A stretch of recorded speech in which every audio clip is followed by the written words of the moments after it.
सगळ्या भक्तांचं हार्दिक स्वागत आहे आजच्या कार्यक्रमामध्ये. सगळ्यांचं धन्यवाद.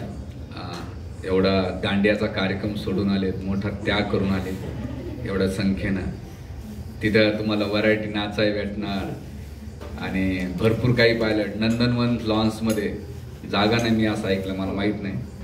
आणि भक्तांचे स्टेटस पाहिले की लक्षात येतं की सगळे दांड्याच्या मूडमध्ये आहेत. पण तुम्ही आज मोठा सॅक्रिफाईस करून आला, त्याच्याबद्दल सत्संगामध्ये आला. तुमच्यासमोर 2 चॉईस होत्या, तर ते तुम्ही सत्संग चॉईस निवडली, त्याच्याबद्दल आभार. दुसरं, खूप दिवसांना सेवा करण्याची संधी भेटली, आता कंटिन्यू राहील. याच्या पुढच्या आठवड्यापासून आपण भगवद्गीता जशी आहे तशी याच्यावर आपण चर्चा चालू पुन्हा करणार आहोत. आज आपण विशेष करून जो विजयदशमी किंवा दसरा जो उत्सव आहे तो का साजरा केला जातो, त्याच्या मागचं विज्ञान कारण काय किंवा ते कशासाठी केलं पाहिजे हे आपण जाणून घेणार आहोत.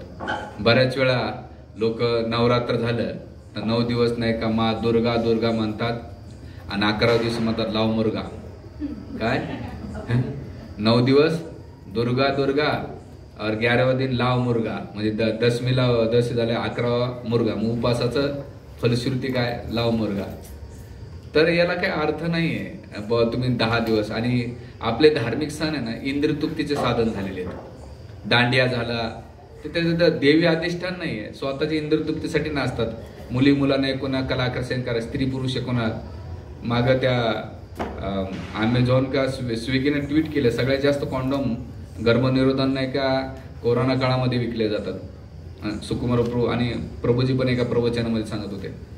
तर आपण आपल्या संस्कृतीमध्ये विकृती आपल्या लोकांनी आणलेली आणि अश्लील गाणे नाचतात. आता मी काल परवा दिवशी भगोरून येत होतो, त्या दांडियामध्ये एवढे अश्लील गाणे लावून नाही का नाचवतात. कुठे देवी प्रसन्न होणार आहे? म्हणजे तुम्हाला इंद्रतृप्ती करायची, त्या देवीचं नाव कशाला करायचं? तुम्ही पिक्चरचे गाणे लावायचं, धांगड धिंगा घालायचं ना.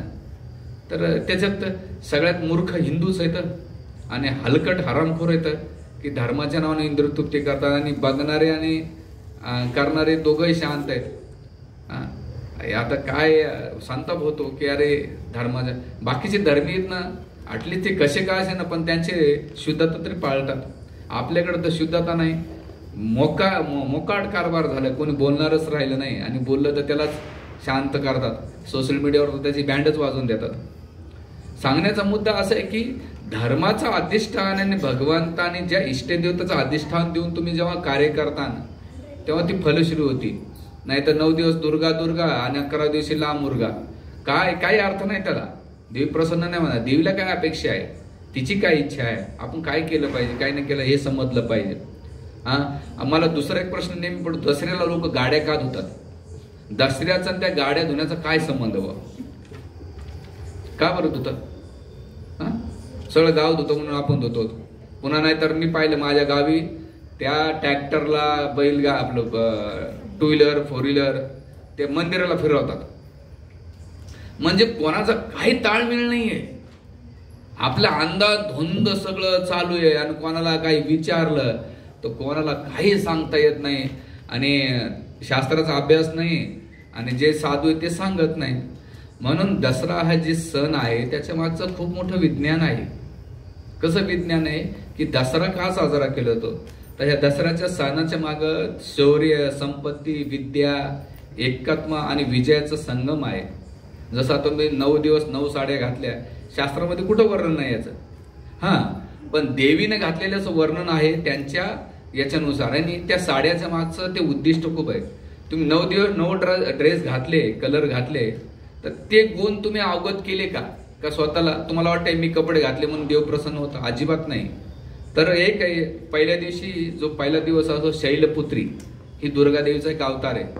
तर त्या दिवशी ती श्वेत वस्त्र घालते. कोणते? पांढरा. हे कशाचं प्रतीक आहे? शांतीचं प्रतीक आहे, शुद्धतेचं प्रतीक आहे. हे त्या दिवशी तुम्ही कायमस्वरूपी नाही का तुमच्यात ती गुण आत्मसात झाली पाहिजे की ज्यामुळे देवी प्रसन्न होईन स्वतःमध्ये, आपल्या बाजूच्या वातावरणामध्ये. नाही तर लोक उपवास करतात, उलट शिगरोकोपी मानतात, जे जास्त तपस्या करतात उपाशी केल्यानंतर रागीट होऊन जातात. दुसऱ्या दिवशी ब्रह्मचारिणी म्हणजे कोण आहे? ते कोणता ड्रेस घातला ब्रह्मचारिणी? दुर्गा देवी ब्रह्मचारिणी. तर लाल कपडा गुलाबी कलर घातला आहे आणि तो कशाचं प्रतीक आहे? तपाचा आणि त्यागाचं प्रतीक आहे, शक्तीचं प्रतीक आहे. तर तपस्या करून त्याग आणि शक्ती अर्जित करायचं हे दुसरा दिवस आहे. तिसरं चंद्रघंटा हे देवीचा एक तिसरा अवतार आहे. पिवळा रंग कशाचा आहे? धैर्य आणि तेजस्वीपणा. जसं सूर्यामध्ये जेव्हा प्रकाश निघतो तर पहिले जे किरण असतात ते येल्लो कलरचे असतात, म्हणजे अंधकार नष्ट होतो आणि प्रकाश येऊन त्याच्या जीवनात काय होते? वसंत फुलं आपण पाहिलं असं, वसंत फुलतो तर कसं होतो? सगळीकडे पिवळ होते, म्हणजे तुम्हाला त्या हे होत आहे. तसंच साधकांच्या जीवनामध्ये ते वसंताप्रमाणे त्याचं जीवन फुललं पाहिजे, सत्वगुण आले पाहिजे आणि विशेष करून काय आलं पाहिजे? धैर्य, पेशन्स आले पाहिजे, तेजस्वीपणा वाढला पाहिजे. जसं सूर्यदेवामध्ये तेजस्वीपणा असतो ना, तसं साधकांमध्ये तेजस्वीपणा वाढला पाहिजे. त्याच्यानंतर चौथ्या दिवशी कुष्मांडा म्हणजे हिरवा रंग. काय आहे? समृद्धी आणि ऊर्जाचं प्रतीक आहे. आपण बघत आता पावसाळ्यामध्ये सगळीकडे हिरवागार आहे, लोक डोंगरदऱ्या याच्यासाठीच फिरायला जातात, पण त्याच्यात बी तडफडतात, सटकून पडतात.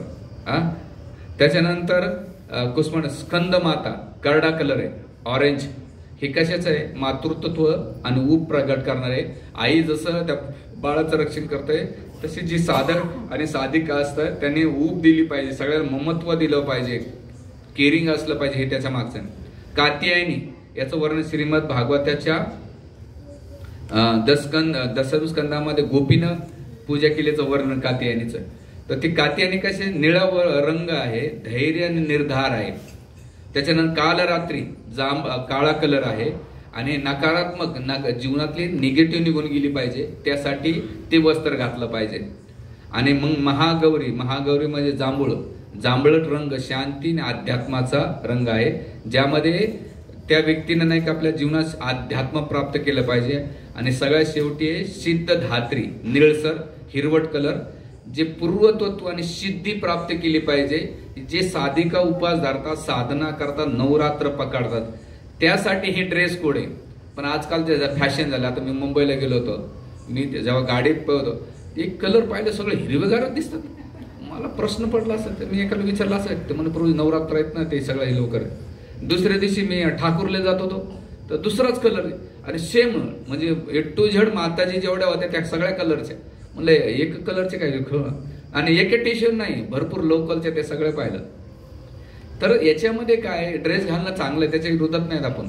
महत्वाचं की त्याच्या मागची जी मेन उद्देश आहे तो समजून घेतला पाहिजे, ज्यामुळे देवी प्रसन्न होईल, ना की ड्रेस घातल्यानं ड्रेस होतं. म्हणून ह्या 9 दिवसामध्ये आपण नाही का बरं केला जातो ह्या दसरा उत्सव?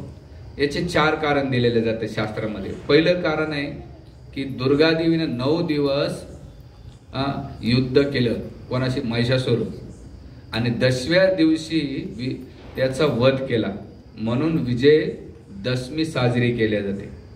तसं साधकाने, जे साधक देवीचे उपासक आहेत, जे त्यांची उपासना करतात, नवरात्र धरतात, तर त्या साधकाने 9 दिवस उपास धरल्यानंतर 10व्या दिवशी जे महिषासुर आहे, भोग करण्याची वृत्ती आहे हृदयातली, किंवा दुसऱ्यावर वर्चस्व गाण्याची जी प्रवृत्ती आहे ती नष्ट केली पाहिजे. दशम दिवशी बाहेर विजय प्राप्त करणं सोपं असतं, लोकांवर, समाजावर, ऑफिसमध्ये, सगळीकडे किंवा मुलांवर, पण आंतरिक जो विजय आहे ना त्याच्यावर प्राप्त करणं खूप कठीण आहे.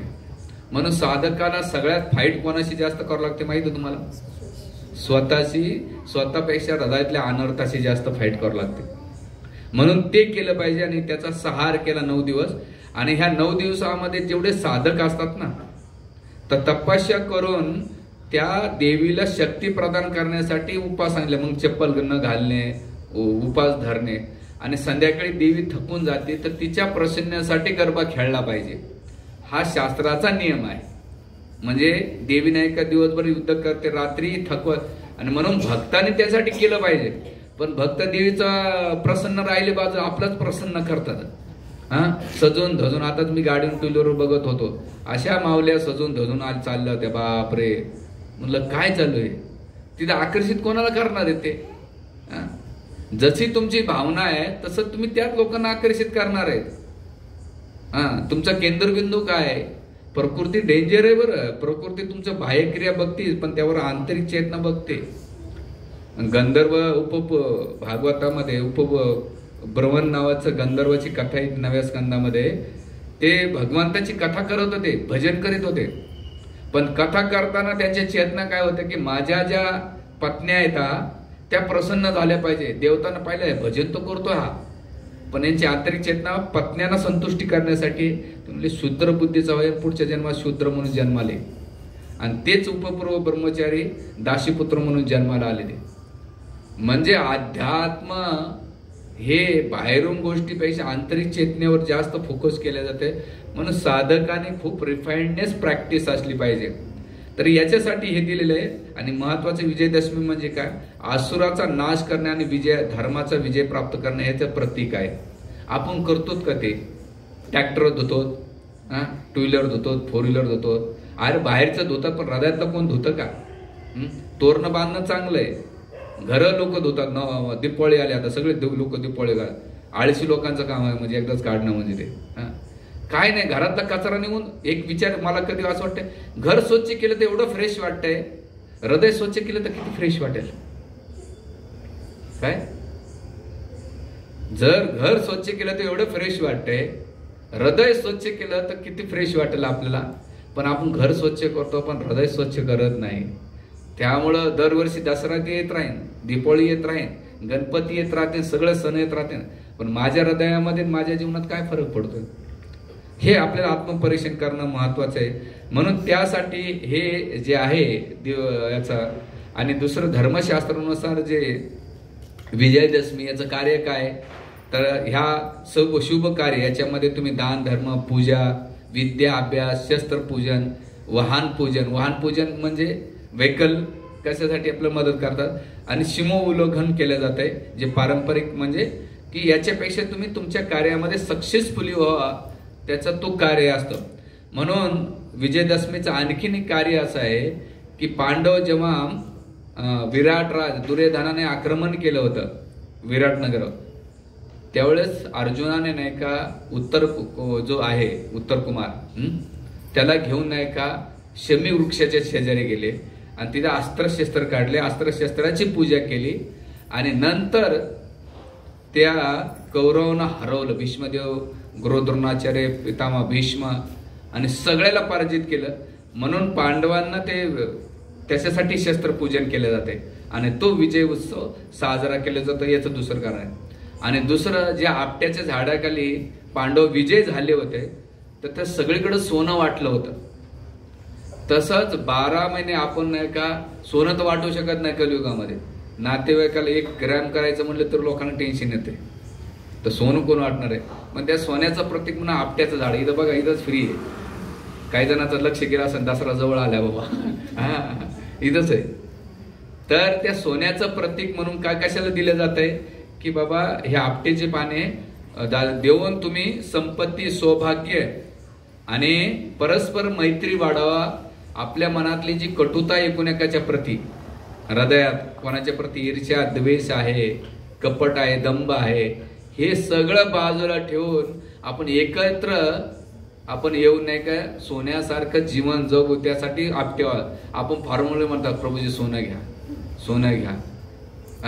जसं आमचे भक्ताचा मुलगा आला म्हणा, प्रभूजी बऱ्याच दिवसापासून तुम्हाला मोबाईल घ्यायचा होता ना. म्हणलं हो रे, हे सोनं घ्या, तुम्हाला ॲपलचा मोबाईल घेऊन टाका. म्हणलं वा रे वा, अजून 4-5 देऊ का? म्हणलं दे भाऊ.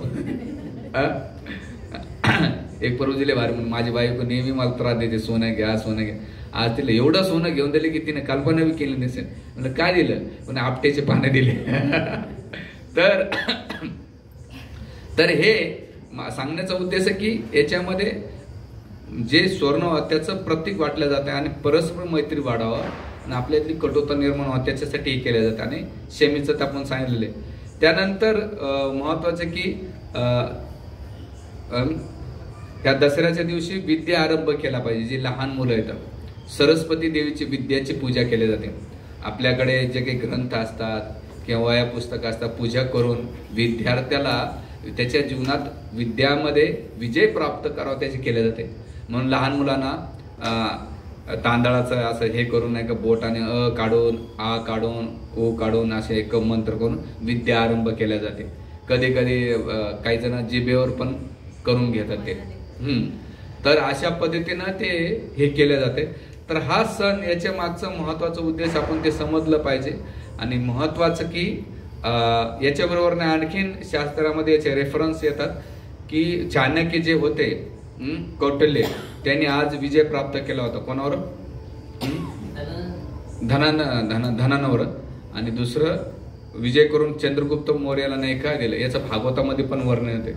तर असा विजय केला होता. तर असं विजयदशमीचं अनन्य साधारण महत्व आहे. आपल्याला एकच माहिती आहे रावण जाळणं, पण बाहेरचा रावण जाळणं सोपं असतं, पण हृदयातला जो अनर्थाचा रूपी रावण आहे ते जाळणं कठीण आहे.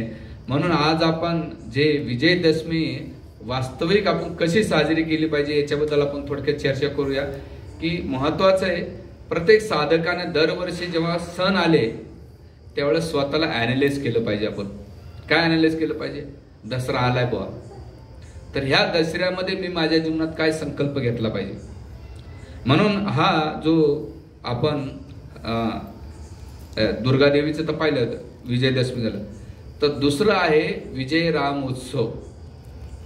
याचा प्रसंग येतोय महाभारतामध्ये की भगवंताने जेव्हा लंकेवर नाही का युद्ध चालू होतं आणि हे युद्ध खूप दिवस चाललं होतं, त्याचं वर्णन महाभारतामध्ये अतिशय रामायणामध्ये अतिशय डिटेल्स वर्णन आहे अयोध्या आपल्या युद्धकांडमध्ये.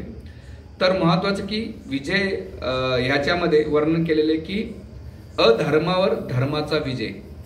दसऱ्याच्या दिवशी अधर्मावर धर्माचा विजय, कामवासनावर शुद्ध प्रेमाचा विजय, कामवासनेवर शुद्ध प्रेमाचा विजय, अंधारावर प्रकाशाचा विजय, अज्ञानावर ज्ञानाचा विजय, दुर्गुणावर सद्गुणाचा विजय, अन्यायावर न्यायाचा विजय आणि पापावर पुण्याचा विजय असला पाहिजे. याला म्हणतात राम विजय उत्सव. भगवान रामचंद्राने जेव्हा रावणाचा वध केला तर हे गुण सगळे रावणामध्ये होते. तर आपण जेव्हा राम भक्ती करतो, कृष्ण भक्ती करतोय, तर वर्षानुवर्ष आपण भक्ती करतोय, वर्षानुवर्ष भक्ती करतोय, पण याच्यातले माझे काही अनर्थ कमी झाले का? हे आपण स्वतःला विजय. नाही तर कधी कधी लोक खूप भक्ती करतात पण त्यांचा क्रोध अजिबात कमी होत नाही. मग त्याला उदाहरण कसे देतात? म्हणजे प्रभूजी अर्जुनानं राग केला म्हणून तो महाभारत युद्ध केलं, हनुमानजी केले, भक्त करतात क्रोध. म्हणलं ती कशासाठी केला? त्यांनी भगवंताच्या सेवेसाठी तो क्रोध केला. आपण कोणासाठी क्रोध करतो? जेव्हा आपल्या मनाच्या विरोधात झालं रे झालं की मग आपण तांडव महिषासूर मर्दनीचा रूप किंवा पुरुष नाही का असा वेगळं रूप घेऊन नाही का भांडण करतो. नाही, महत्वाच्या साधकाने हे मी का सांगतोय तुम्हाला सगळ्या गोष्टी, एक आहे की भक्तीमध्ये भगवंत आकर्षित नाही होणार. समजा आपल्या जर शरीराचा घाण वास येत असेल, बरोबर, तर लोक आपल्या जवळ बसतील का? नाही. सुगंध येत असेल तर जवळ येतात. तसंच आपल्यामधले जर दुर्गुण असेल ना तर भगवंत आपल्या जवळ थांबत नाहीत. एक घाण वस्तू असले तर आपण त्याजवळ बसत नाही.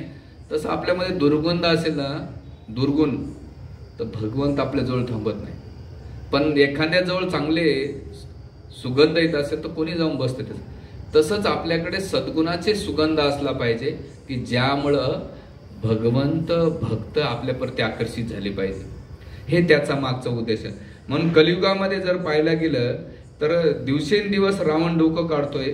म्हणून हे जे आपल्या हृदयातली जी कामवासना आहे, नाशिक हे ठिकाणी, आपण नाशिक ठिकाणी राहतो, तर नाशिकमध्ये राहत असताना शूर्पणखाने जेव्हा रामचंद्रांना पाहिलं तर तिच्यामध्ये कामवासना उत्तेजित झाली होती. आणि रावणाने बघा बहीण भावंड कसे होते, रावणाने सीतेला पाहिलं, कामवासना उत्तेजित झाली ऐकून आणि पाहून पण, आणि शूर्पणखाने रामचंद्राला पाहिलं, कामवासना झाली होती. पण आचार्य म्हणतात आणि रामायणामध्ये सांगितलं की या दोघांना पाहिल्यानंतर मनुष्याची कामवासना नष्ट झाली पाहिजे. पण हे सगळं उलट झालेलं आहे. याचं कारण काय की आपण भगवंताच्या प्रती जेव्हा आपण दर्शन घेतोय, भक्ती करतोय, तर आपल्या हृदयामध्ये काम वासना, क्रोध, काम क्रोध, लोभमोह वाढतंय, कमी होते. हे आपण नाही का आत्मपरीक्षण करणं, नाहीतर मग शूर्पणखासारखी आपली अवस्था होऊन जाईल. तर याचं वर्णन म्हणजे शूर्पणखा काय ती रामचंद्राचा भोग करण्याचा प्रयत्न करीत होती आणि त्यामुळं ती काय झाली, मारल्या गेली. आणि सीतेचा जेव्हा रावण भोग करीत होता, भोग करण्याची इच्छा करत होता, तर रावण मारला गेला होता. म्हणजे कामवासनामध्ये दोघं बहीण भावंड मारले गेले. पण जे शुद्ध प्रेम करतात भगवंतावर ते इथे पण विजय प्राप्त करतात आणि वैकुंठ लोकांची पण विजय प्राप्ती करतात. म्हणून इथे आपण हे शिकलं पाहिजे. आणि विशेष करून हे जे भावना आहे लक्ष्मण आणि राम सीता हे जे पात्र आहेत, ह्या पात्रांचा जर अभ्यास केला तर लक्ष्मणानं जर काय गेलेले तो भगवंताच्या सेवेत विपरीत सेवा करीत होता, दोघांच्या सोबत राहत होता. राहिल्यानंतर काय त्यांनी सेवा लक्ष्मी संपन्न इति लक्ष्मण नाम, म्हणजे लक्ष्मणाचं नाव काय पडलं, त्यांच्याकडे मोठी संपत्ती कोणती होती, सेवारूपी लक्ष्मी होती. त्यामुळे भगवंत त्यांच्यावर प्रसन्न होते. म्हणून आपण आचार्य म्हणतात की लक्ष्मणाच्या पदचिन्हावर चाललं पाहिजे. लक्ष्मणामध्ये कोणते गुण होते, 3. तर पहिलं गुण होता भावज्ञ, कृतज्ञ आणि धर्मज्ञ. तर भक्तीमध्ये असताना शूर्पणखा रावणाची जी वृत्ती सोडून एका साधकांना भगवान राम आणि कृष्णाला आपलं राम आणि सीतेला प्रसन्न करायचं असेल, राम विजय प्राप्त करायचा असेल तर 3 गुण लागणं असणं महत्वाचं आहे. पहिलं म्हणजे भावज्ञ. भावज्ञ म्हणजे भगवंताला सर्व काही मानणं आणि भगवंतासाठी सर्व काही करणं, याला आणि रामाच्या मनोभावानुसार चालणं. आपले मनोभाव नाही, रामाच्या मनोभावानुसार चालणं याला म्हणतात मनोज्ञ. अज्ञ ग म्हणजे या शब्दाचा अर्थ आज्ञा पालन करणारा किंवा त्यांच्यानुसार चालणारा. तर आपण जी साधना करतो, भक्ती करतो, आपण गुरु आणि कृष्णाच्या नुसार चालतो का आपल्यानुसार चालतो? किती जरी वर्षांवर राहिलं तरी आपण 80% आपण स्वतःनुसार चालतो आणि 20% प्रभूजींना जे आपल्याला गरजेचं असेल तेवढंच आपण वागतो. आम्ही खूप वेळा म्हणतो मंगल आरतीला ना, प्रभूजी कुठे, जिथं प्रेम असेल ना तिथं माणूस येत आहे, प्रेम नसेल तर येत नाही. तुम्हाला तिथं जिथं मजा येते ना माणसाला तिथं इन्व्हिटेशनची गरज नाही, तुम्हाला इन्स्पायर करण्याची गरज नाही. पण मज्जा हा शब्द लय भारी. आता नवरात्रीमध्ये कोणी इन्व्हिटेशन दिलं का? नाही, मज्जा येते ना. तसं भक्तीमध्ये मजा का येत नाही? याचं कारण काय, आपण नाही का आपल्या मनोभावानुसार चालतो, त्यामुळं भगवंताच्या भक्तीमध्ये मजा येत नाही. बळजबरी मारून मुटकून कसे तरी चला बाबा 2-4 गोष्टी चांगल्या ऐका भेटतात, प्रवचन कसं का होईना पण नंतर भांडारा तर चांगला भेटतो नंतर कळत याचं आता मला मध्ये तरी एकानं प्रश्न विचारला, का प्रभूजी जप करताना झोप येते असं का? त्याला म्हटलं 2च गोष्टीत, एक तर तुला इंटरेस्ट नाही, इंटरेस्ट असेल ना माणसाला तर झोप लागत नाही, काहीतरी तू शारीरिक रात्री लेट झोपला असेल, हे 2च कारण आहे. म्हणलं इंडियन पाकिस्तानची मॅच असू द्या रात्री 12 वाजेपर्यंत तुला झोप लागणार, कारण इंटरेस्ट आहे त्याच्यामध्ये.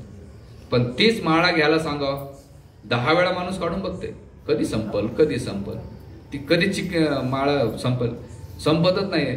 बळजबरी मारून मुटकून तो करतो. याचा अर्थ काय की आपण बळजबरी करतोय, याला म्हणतात मनोभाव नाही भगवंताच्या प्रती, इंटरेस्ट नाही. जिथं मजा येत असेल तिथं माणूस सगळ्या त्या गोष्टी करताय, जिथं मजा येत नसेल तो फोर्सफुली करण्याचा खूप प्रयत्न करतो. हे पहिलं. दुसरं आहे कृतज्ञ. कृतज्ञ म्हणजे काय, लक्ष्मण हे विचार करत होते की भगवंताने मला सोबत घेतलेले, माझा किती भाव आहे, आणि हे घेतल्यानंतर ती कृतज्ञतेच्या भावनेमध्ये लक्ष्मणजी भगवंताची सेवा करू लागली. तसंच आचार्य म्हणतात की आपण लक्ष्मणाच्या भावानुसार काय केलं पाहिजे की आपल्याला हे भाग्य उजळलं पाहिजे की आपण भगवंताच्या सेवेत आलोय, भक्तीमध्ये आलोय, तर आपण काय सेवा केली पाहिजे भगवंताची गुरुची, हे केलं पाहिजे. आणि तिसरं आहे धर्मज्ञ. धर्मज्ञ म्हणजे चारित्र्य संपन्न असलं पाहिजे, धर्माच्या तत्वानुसार चालला पाहिजे.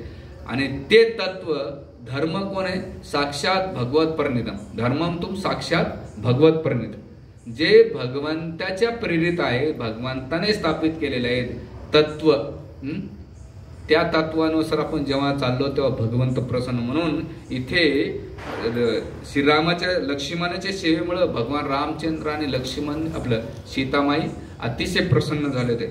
तर त्यासाठी आपल्याला काय केलं पाहिजे, जी आपली स्वार्थी वृत्ती आहे, ह्या विजय रामदशमीनिमित्तानं स्वार्थी वृत्ती आहे रावणासारखी किंवा शूर्पणखाची, त्याचा आपण त्याग केला पाहिजे. आणि दुसरी गोष्ट, लक्ष्मणासारखा सेवाभाव, समर्पण आणि धर्मज्ञ, त्याच्यानंतर भावज्ञ आणि कृतज्ञ हे आपण प्राप्त केलं पाहिजे, नाहीतर मुश्किल होतं ते. आणि जे दिलेले आणि अशा प्रकारे जेव्हा आपण करू तर त्यामुळं काय होईल की आपल्या हृदयातला जो अनर्थ आहे त्याला मारल्या जाते. भगवान रामचंद्राने रावणाचा जेव्हा वध केला, वध करीत होते, प्रत्येक वेळा मस्तक छाटवत होते भगवंत. का बरं छाटवत होते? आचार्य वर्णन करतात श्री कंबस्वामी आणि श्री वैष्णवमध्ये. भगवंत हे विचार करत होते की एक जर मस्तक जर गेलं तर दुसऱ्या मस्तकामध्ये विचार येईल मला समर्पित करण्यासाठी. एक मस्तक आणखी मस्तक छाटवत, ह्या मस्तक म्हणजे भगवंत काय करीत होते, एवढे मस्तक त्यांना संधी देत होते, पण रावणामध्ये झालं नाही. म्हणून 10 डोके कशाचे येतात? आचार्य म्हणतात की शेवटचे 10 डोके भगवंत याची वाट बघत होते आणि भगवंताने हे 10 डोके उडवले. पहिले डोकं आहे ना ते म्हणजे रावणामध्ये दुसऱ्याची समृद्धी आणि संपत्तीची कामना होती, ही पहिली गोष्ट होती आणि भगवंताने ते मस्तक छाटलं. दुसरं मस्तक छाटण्याचं कारण काय? साधन संपत्ती, लोभ, म्हणजे माझंच आहे पण दुसऱ्याचं पण माझं आहे, ही जी वृत्ती आहे, अशा वृत्तीचं भगवान रामचंद्रानं काय केलं? मस्तक छाटलं. हे दुसरं मस्तक. तिसरं मस्तक म्हणजे काय? दुसऱ्याची मत किंवा मार्गदर्शन आहे त्याला धुडकवून लावणे. रावणाला कोण गायडन्स केलं? बिभीषणाने केलं, कुंभकर्णानं केलं, मामा मारीसनं केलं, पत्नी मंडोदरीनं केलं, स्वतः सीतामाईनं सांगितलं, पण एकाचं सुद्धा ऐकलं नाही. हम करेशे कायदा, मी सांगाल त्याचं कसं होतं? सुनो सबकी करो मन की. काय? सुनो करो मन की. आणि तो काय करायचा? सगळ्याला नाही का उडून लावायचा त्याच्या मताला. आणि मग त्याचं नुकसान काय झालं? त्याचं ते मस्तक छाटलं गेलं. पुढे काय होतं? दुसरी म्हणजे भ्रमित अवस्था होता, स्वतःला महान समजणे. याचं कारण काय? अहंकार. जो स्वतः अहंकारी असतो ना, म्हणजे शिक्षाष्टमध्ये एका प्रवचन सांगत होते, रावणाला जर त्याच्या दुर्योधना, रावण अशी वृत्तीचे लोक होते, त्याच्या डोक्यावर जर छत्री धरली ना तरी त्यांना रागायचं की माझ्यावरती छत्री कस काय, उन्हात मी तळपळन पण छत्री कस काय माझ्यावर, म्हणजे एवढा अहंकार होता. तसंच भक्ती मार्गामध्ये जर आपण अहंकार धरला त्याचं नुकसान काय होत आहे की भगवंत आणि भक्त दूर जातात. बघा, गोपी भगवंत सोबत रासलीला खेळत होत्या. आता इथे शरद पौर्णिमा, गोपीना अभिमान काय झाला माहिती आहे? एकच अभिमान झाला, भगवान कृष्ण माझ्याशीच नाही का खेळतायत. भगवंताने एवढंच पाहिजे, अदृश्य झाले. तिथे सुखदेव गोस्वामी म्हणतात, भगवंताचे शुद्ध भक्त गोपीसारख्या जे सगळ्यात जास्त प्रेम आहे, गोपी भरपूर कमल्यो दास दासंदास, अशा गोपींना अभिमान झाला तर भगवंत सोडून गेले. आपण जे तथाकथित थोडेफार भक्ती करण्याचा प्रयत्न करतो आणि आपल्याकडे अहंकार असतो, धनाचा, पदाचा, गुणाचा, रूपाचा, ज्ञानाचा, काय काय अहंकार घेतो. अहो, ऑफिसमध्ये चपरेश असतो, म्हणतो हिरू मी इथला मेन, माझ्याशिवाय फाईल हलू शकत नाही. मी ते कोर्टात जायचो ना, त्याला दक्षिणा द्यावं लागते. आपलं दक्षिणा म्हणतात पैसे नाही, त्याला त्याला अहंकार आहे. भिकारीना अहंकार असतो, ही माझी जागा आहे. अहो, भिकारी ते सोडून द्या. कुत्र्यांना अहंकार असतो. काय अहंकार असतो की त्या गलीतलं कुत्रं माझ्या गलीत कसं काय आलं, हे माझा एरिया आहे आणि इथंच राजे. पण तिथल्या गलीतल्या मालकानं दगड मारला तर पळून जातो. दोघंही कुत्रे भांडतात पण दोघांच्या बापाची नसते ते. याला म्हणतात अहंकारच. म्हणजे अहंकार किती सूक्ष्म आहे की प्राण्यामध्ये सुद्धा अहंकार असतो, तर मनुष्यामध्ये काय गोष्ट आहे. म्हणून एक ध्यानात ठेवायचं, रावण हा बाहेर नाहीये, रावण हा आपल्या आंतरिक आहे. राम आणि रावण एकच ठिकाणी. आपण कोणत्या गोष्टीला जास्त फोड देतो? राधानाथ महाराज एका प्रवचनामध्ये म्हणतात, तुमच्या डोक्यामध्ये, तुमच्या हृदयामध्ये 2 डॉग आहेत, एक बॅड डॉग आणि गुड डॉग. तुम्ही बॅड डॉगला जास्त फूड देता का गुड डॉगला तुम्ही खाऊ घालता? जे फूड तुम्ही जास्त ज्या डॉगला, कुत्र्याला खाऊ घालणार, ते कुत्र जास्त स्ट्रॉंग होणार. मग आपण बसल्यानंतर एक विचार करायचा की आपण कोणत्या कुत्र्याला जास्त खाऊ घालून त्याला धष्टपुष्ट करतो. ऐकायला सोपं आहे म्हणे प्रभूजी, पण घरामध्ये कोणी काहीतरी बोलू द्या, सगळे बॅड डॉग असा भू भू भू करत राहतो, भू भू भू भू भू एकदम. म्हणजे याचा अर्थ काय, आपला जो बॅड डॉग आहे त्याचं खूप धष्टपुष्ट आहे, आणि जो गुड डॉग आहे त्याला तुम्ही फोड देत नाही. त्याचं महत्त्वाचं कारण, गुड डॉगला जर द्यायचं असेल तर नित्य नियमानं वारंवार त्या गोष्टी ऐकाव्या लागेल आपल्याला. नाहीतर आपण वर्षानुवर्ष जरी सत्संगात राहिलो तर भगवत प्राप्ती होणार नाही ना, हृदयातले अनर्थ जाणार नाही. मी उदाहरण दिलं ना, घाण वास असेल तर लोक टिकत नाही, तर भगवंत आपल्या हृदयातले जे दुर्गंध आहे ते कसं काय भगवंत टिकते.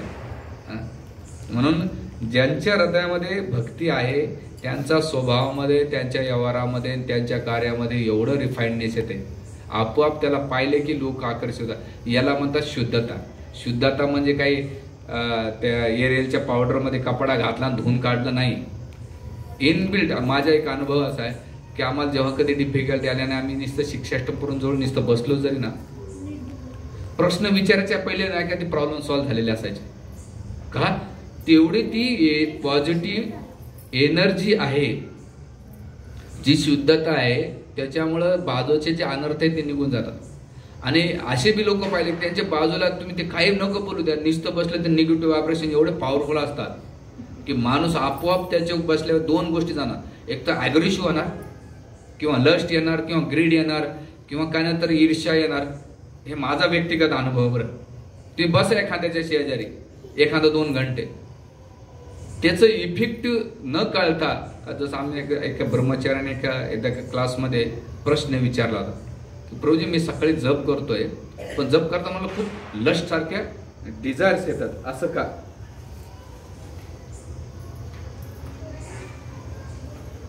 तर प्रभूजीने एक सुंदर उत्तर दिले. म्हणले तू सकाळी जपाला कोणा शेजारी बसतोस. ते म्हणले XYZ भक्तांचे जे नाही, म्हणले तिथं नको बसवतो, दुसरीकडे जे चांगला भक्त करतात त्याच्याकडे. आणि नंतर 1 आठवड्यानंतर झाल्यानंतर प्रभूजीने त्याला विचारलं, बाबा काय रे बा. नाही म्हणे प्रभूजी त्या दिवसापासून मला त्या लस्ट येत, त्या डिझायर्स येत नाहीत. म्हणजे तुम्ही कोणाच्या शेजारी बसतात, कोणाला भेटतात, कोणाला बघतात, त्याचा इफेक्ट नाही का. जी गोष्ट ज्याच्या हृदयामध्ये तीच गोष्ट अट्रॅक्ट करते. म्हणून आपण असोसिएशन घेताना किंवा आपण जे काही कार्य करतोय, आपल्या बॅड डॉग आणि गुड डॉगला फूड कोणतं देतोय. आपल्या शुद्धता, प्रपात म्हणतात ना, प्युरिटी इज फोर्स. शुद्धता आहे प्रपातामध्ये, एवढं शुद्धता होते.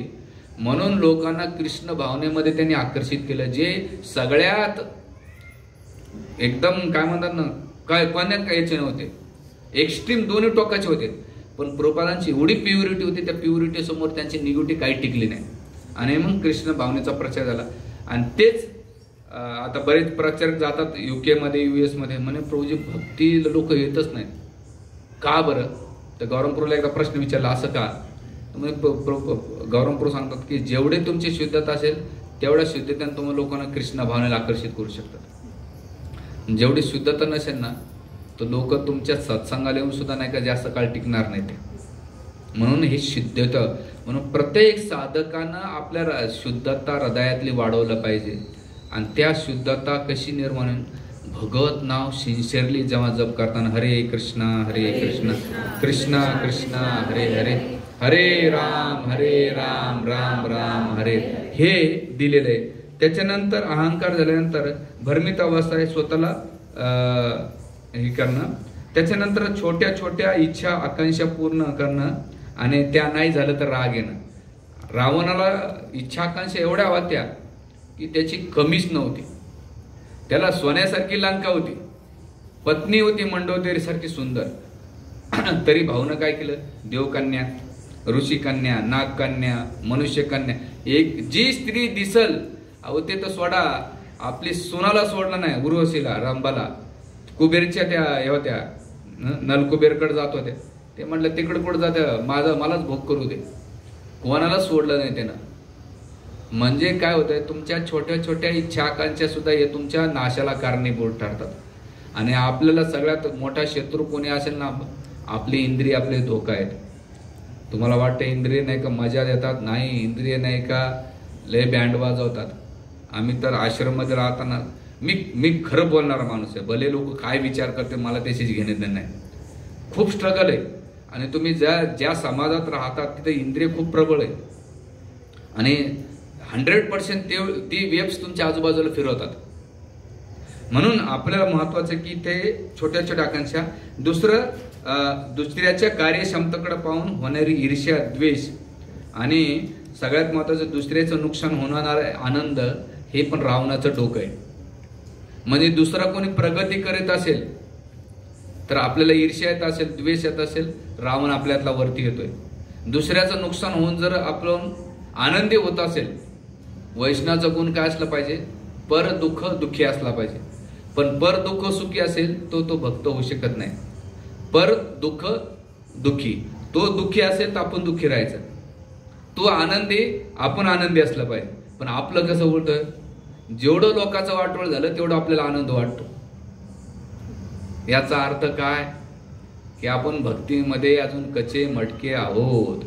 बाहेरून तुम्हाला वाटत प्रभूजी कंठीमाळा घातला, नाकाच्या शेंड्यापर्यंत, मागच्या शेंडीपर्यंत मी तिलक लावतो, मंदिरात ना एक भंडारा सोडत नाही, एवढ्या मी जप करतो, माळा माझी चिकनी चोपडी झाली.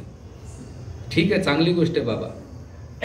पण किंतु परंतु काय इथं दिलेलं आहे की ही भावना भक्तीमध्ये, आणि मी एक पाहिलं भौतिक जगामध्ये ईर्ष्या दोष येते पण भक्तीमध्ये येत नाही. आता आमच्या मंगल आरतीला एखादा नाही का स्वतः झोपेल पण उठवतो, म्हणजे उठ मंगल आरती तू जाऊन अटेंड कर, म्हणजे तू उठून लावीन. पण हा भाऊ झोपून राहतो, म्हणजे खरा विलविषर तोच आहे. तो उठणार म्हणतो भारी तुले बादर भेटला. पण त्यांना पॉझिटिव्ह पाहिलं तर ठीक आहे बा. तर तिथे ईर्ष्या नाही, तिथं जरी त्यानं उठवलं तरी त्याचं भलं आहे. पण भौतिक जगामध्ये काय, ईर्ष्या म्हणजे स्वतःचा, जसं कोळसा असतो ना, जळका कोळसा हाताला भासतो आणि दुसऱ्याच्या अंगाला बी जाळतो, ही ईर्ष्या आणि दोषाचं प्रतीक आहे. म्हणून भगवान रामचंद्रांनी ते डोकं उडवलं होतं. त्याच्यानंतर 7वं आहे जी नित्यमूल्याचे गळा चिरण्याचं काम, महत्वाकांक्षा, हे रावणाचं डोकं आहे. नित्यमूल्य म्हणजे वाट लावून टाकली सगळ्या मॉरल, जे इथिक्सचे सगळं. आणि आजकाल तर इथिक्स नाही का ऐकायला आहे आणि शाळेच्या बोर्डवर लिहिण्यासाठी किंवा मोबाईलच्या स्टेटसवर ठेवण्यासाठी आहे. अजिबात नाही. म्हणून काल मला पु ल देशपांड्यांचं एक स्टेटस वाचायला खूप आवडलं.